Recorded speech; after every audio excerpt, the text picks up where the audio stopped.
practice to further that point home to show guys that they all have to do it together. Can you expand on what you meant by that? What do you do in practice to try to get guys to understand that? Yeah, I don't remember doing a radio show this week. You did one. Let's see. Well, I think that, you know, it's one of those deals, and we've always used that term, draw the line, in timeouts, and where you have to make a stand and say, hey, we've got to stop this. We've got to make more plays. We've got to dig a little bit deeper. We've got to, you know, do things better. And I think when you say that, as I told the guys, I mean, it's got to be a solid line. It can't be three guys with some holes in there. Everybody has to be doing that. Is that when you went back and rewatched the film? Is that what you saw? Is that what? Because I know, it was 13-13. You guys were close until they kind of pulled away at the end of the first half, and that kind of set the tone. Is that what you saw at that point? That some guys were drawing a line, some guys weren't? Yeah, you know, we just sort of just you know, things really went wrong. I mean, I felt like going into the last time out, hey, we got a chance to go in at halftime down 6, hopefully no more than 8, and you know, we ended up going down 18. And you know, the way they started the second half and the shots they were making, that sort of thing, we could never get anything positive to happen for us. And you know, with that said, I've always said this game is a game of momentum, and probably where our biggest weakness is right now is we're struggling to turn the momentum in tough times. Whether it's drawing a line in the sand or the fact that you guys have such a slim margin for error, which you've told us a number of times, how many times in different ways can you say things like that to your team before it's maybe better to hear it from the guys on the team, Jay Sean or Mark or some of the leaders? How important is it for them to sort of carry that message forward? Well, there's no question about it. I think that's something that is vitally important to team success.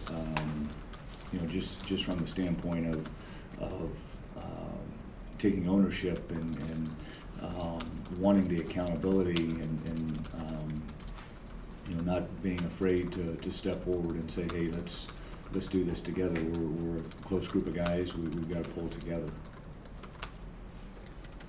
How did you see that, or how have you seen practice go since that game? I mean, have you seen guys responding? Have you seen, because like I said, you mentioned the show, like working specifically on things like that, getting everybody to buy in at the same time? Have you seen progress in that? Is that something you can't see in practice? You know, I think I have, but you know, we've first guy I ever worked for, Taste Lock, used to talk about being 3 o'clock hitters, and I want to see us do it when the lights are on. We've had a couple of pretty good practices, but these guys have practiced relatively well throughout the deal, and now you know, when you step into Mackey Arena tomorrow night, it's on, lights are on, and you got to do it. You got to do it together, and so we'll see if we're a better basketball team all night. I asked you last week about what you had learned from your team heading into the Maryland game, but now that you've had that game and you know you've kind of gotten a chance to look back, did you learn any? I mean, you know, with the way you know those games went and really one good half, right, and stuff. Did you see anything, or you know? Can you take much away from last week, or? You know, not really from the Maryland game. I think that we, as Adam and I said, I mean, you know, the first 15 minutes we played pretty solid basketball. I mean, good enough to be in, and we didn't play particularly well. I mean, we had some miscues on offense and some definite miscues on defense, but we were turning them over. We were, you know, getting. I thought we played really hard, and even with the way they were shooting the basketball. But you know, it's a long game, and we need that sustained effort. I think that's the biggest thing I'm looking for right now. You knew this was going to be a little bit of a tough season, given the youth and given everything we've discussed throughout the season. Did you in any way envision that you could have a loss like that? I mean, when you looked ahead to what the season might be like, did you ever think that it could be as tough as that was on Saturday? No, I didn't see that. I think that, you know, like I said, knowing with where we were starting out, Matt, and I've said this, if you said, hey, Dad, in July when the Big Ten schedule came out, you know, hey, you're gonna be 4-2, would you take that? I said, absolutely. But it's just the two losses that we've had and the manner that we've had them is probably the more of the disheartening thing. But, you know, that's kind of the beauty of, hey, you gotta strap it back on. You know, this is the fourth game out of 5 that's been on the road with a young basketball team, and we gotta go in all night. We have to play better than we did last week, period. Are there, when you look back at it, are there adjustments on court that you think you can make to make you better, or is when the games are getting away from you, is it a between the ears Yeah.